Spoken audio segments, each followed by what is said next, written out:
Welcome to Tucker Carlson. Tonight, sometimes you wonder just how filthy and dishonest our news media are. You'll be in the shower and you'll think, they're bad, but how bad are they? Well, here's one measure of their badness. You can try this at home. Ask yourself, is any news organization you know of so corrupt that it's willing to hurt you on behalf of its biggest advertisers? Anyone who do that is obviously Pablo Escobar level corrupt and should not be trusted. What would that look like? That level of corruption. Well, imagine that the Trump administration had made it mandatory for American citizens to buy My Pillow. That's one of Fox News' biggest advertisers. Imagine the administration declared that if you didn't rush out and buy at least one MyPillow, and then at least another booster pillow, you would not be allowed to eat out. You couldn't re-enter your own country. You couldn't have a paying job. MyPillow, they told you with a straight face, was the very linchpin of our country's public health system. Now imagine as they told you that Fox, as a news organization, endorsed it, amplified the government's message. Imagine if Fox News attacked anyone who refused to buy MyPillow as an ally of Russia, as an enemy of science. And then imagine that Fox kept up those libelous attacks even as evidence mounted that MyPillow caused heart attacks, fertility problems, and death. If Fox News did that, what would you think of Fox News? Would you trust us? Of course you wouldn't. You would know that we were liars. Thank heaven Fox News never did anything like that, but the other channels did. The other channels took hundreds of millions of dollars from big pharma companies, and then they shilled for their sketchy products on the air. And as they did that, they maligned anyone who was skeptical of those products. At the very least, this was a moral crime. It was disgusting, but it was universal. It happened across the American news media. They all did it. So at this point, the question isn't who in public life is corrupt, too many to count.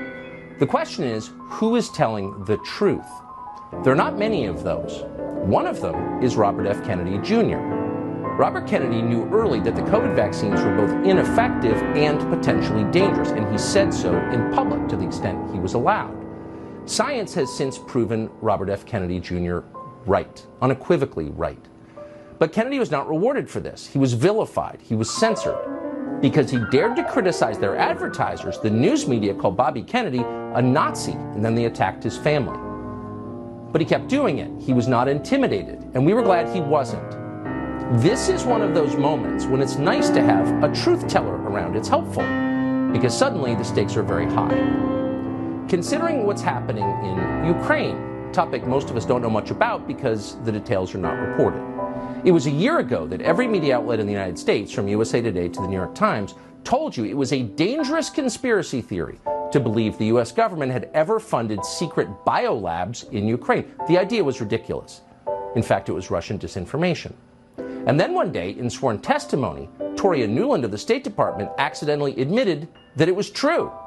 Yes, she said, there are many secret biolabs in Ukraine. And, quote, we are now in fact quite concerned that Russian troops, Russian forces, may be seeking to gain control of them. Wait a second, you may be wondering.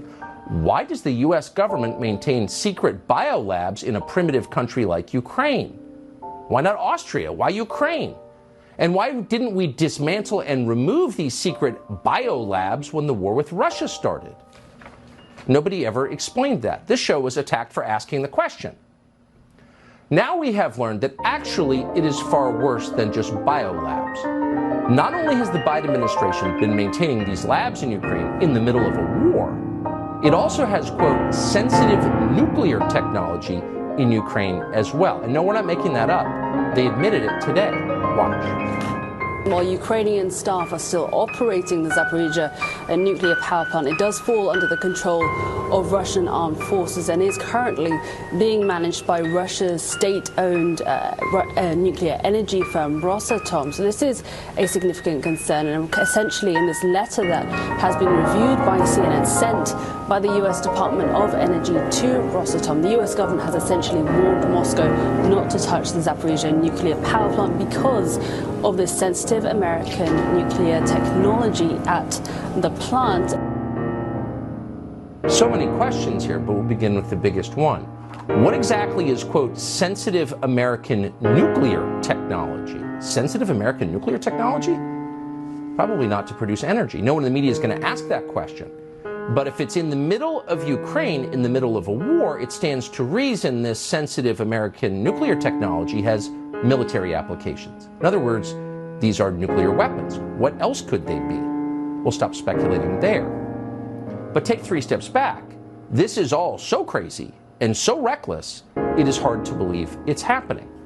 Here you have a Democratic president gone completely off the rails, completely, with existentially dangerous consequences, prosecuting a war that can only hurt the United States. A war with no upside. It is awful to watch.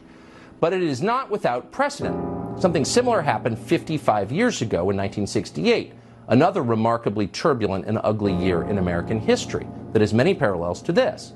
That spring, in March of 1968, Robert F. Kennedy Sr., the former Attorney General, the brother to the slain president, announced his candidacy against the incumbent, fellow Democrat Lyndon Johnson. And the overriding issue, then as now, was a pointless war then in progress. This is from Robert Kennedy Sr.'s announcement. I am announcing today my candidacy for the presidency of the United States. I run to seek new policies. Policies to end the bloodshed in Vietnam and in our cities. Policies to close the gaps that now exist between black and white, between rich and poor, between young and old, in this country and around the rest of the world. I run for the presidency because I want the Democratic Party and the United States of America to stand for hope instead of despair, for reconciliation of men instead of the growing risk of world war. To be clear, Robert F. Kennedy was not against all war on principle. He was against that war because he believed, with a lot of evidence, that it was not helping the United States in any way. But you weren't allowed to say that. He did. Party bosses hated him for that, but rank-and-file Democrats loved him. They put pictures of his face in their homes like icons. In the end, they named a football stadium after him in Washington. That was more than half a century ago. He was, of course, murdered in June of that year. But now Kennedy's son is embarking on a similar challenge to his own party and for similar reasons. Robert F. Kennedy Jr. announced today that he is running for president in the primary against Joe Biden. Here's part of what he said. We were told initially that the objective was humanitarian. Many of the steps that we've taken in the Ukraine have seemed to indicate that our interest is in prolonging the war rather than shortening it. So if those are our objectives, to have regime change and exhaust the Russians, that is completely antithetical to a humanitarian mission. If it's... That's supposed to be the face of extremism, but that's not extreme. It's rational and calm and well deliberated.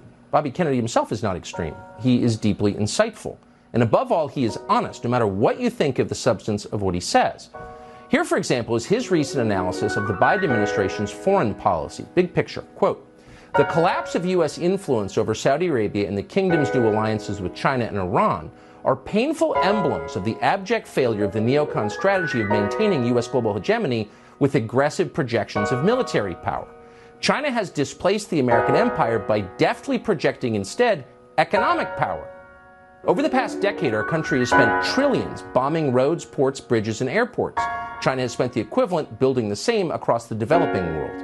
The Ukraine war is the final collapse of the neocon short-lived American century." End quote. Now, you may agree with that analysis, maybe you don't.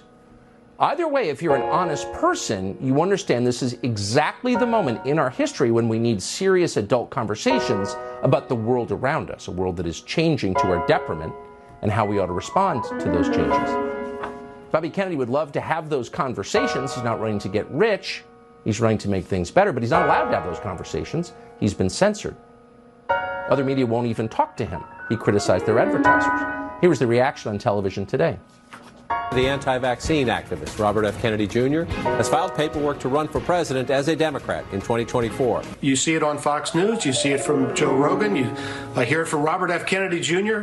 There are a lot of dangerous people out there who are not accepting the fact that these vaccines protect people from dying from COVID. I've written for years about Robert Kennedy and other liberals who are absurd in their anti-vaccine, anti-science activities. People like the Robert F. Kennedy Jr.'s, the people with big platforms that are using them to be anti-mask and anti-vax.